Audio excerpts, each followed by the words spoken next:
These are our lows. These are our lows. Okay, this is the big change, and I think it's a quick grab for you to take away at home at how cold our temperatures get and how quickly. So today you're waking up in the 60s. It's really mild. Today is a great prep day. Tomorrow, you see Saturday, you start off in the 50s. I think by the end of the day you'll dip into the upper 30s, but a big part of the day tomorrow is actually in the 40s.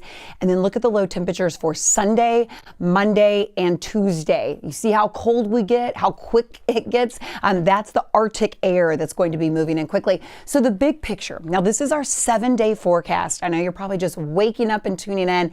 We still have an active weather impact alert for Saturday, Sunday, and Monday. And let me show you why. It's late Saturday evening that rain could transition to freezing rain. And as temperatures, remember those lows, are dipping well below the freezing point for Sunday morning, 28, Monday morning, 22, that's where anything that is liquid is going to freeze. So I say Sunday and Monday, that's when it's time to hunker down. I wouldn't chance it. Now Saturday, most of the day, all right, you're above 40 degrees, remember? So that's just a cold rain on Saturday. I think, if you still have, if you're still trying to head to lunch on Saturday, if you're still trying to make some preps at home, if you've still got the hair appointment, you're going to be okay. Sunday, though, I would keep it on indoors and into Monday as well. Live look at the radar right now. We have already seen a few spotty sprinkles. We do have some dense fog right along the coast this morning, so I want you to be prepared. Today is not a washout, but we have some nuisance showers. Do you see your hour-by-hour planner? Temperatures today are area-wide 60s. They don't change a whole lot. When we have clouds in place, we don't have this big temperature spread. So we're starting off low 60s. We end the day more in the mid to upper 60s range, but cloudy skies in place. So let's dive into tomorrow, because today is just a few nuisance showers that takes you almost through the afternoon and evening.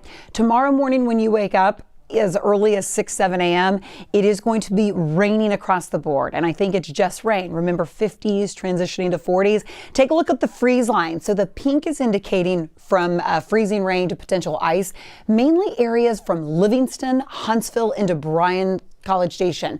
So that is the freeze line for Saturday. So if you live extreme north, I'd say from Walker County or north of, your timeline is going to be earlier. This timeline that I'm overall giving you is for a big part of the area from Harris to Fort Bend County. But notice most of this transitions from Saturday night and into Sunday, and that's the best potential that we're going to have early Sunday of either freezing rain or some ice, and that's going to carry us on into Monday. So Jacob and Alona, there is a lot to watch, but there's a bunch of different components. It's, the potential of ice or freezing rain, and then how cold our temperatures get. And at this point, it looks like 20s by Monday morning. Yeah, and Sheeta, I guess so much of the impacts here on us are going to depend on just how much ice we get. Right? It is. You know what? That is going to really be a driver of, I think, of how severe conditions are. I hope on Monday it's the best case scenario and we don't get much at all and power doesn't go out.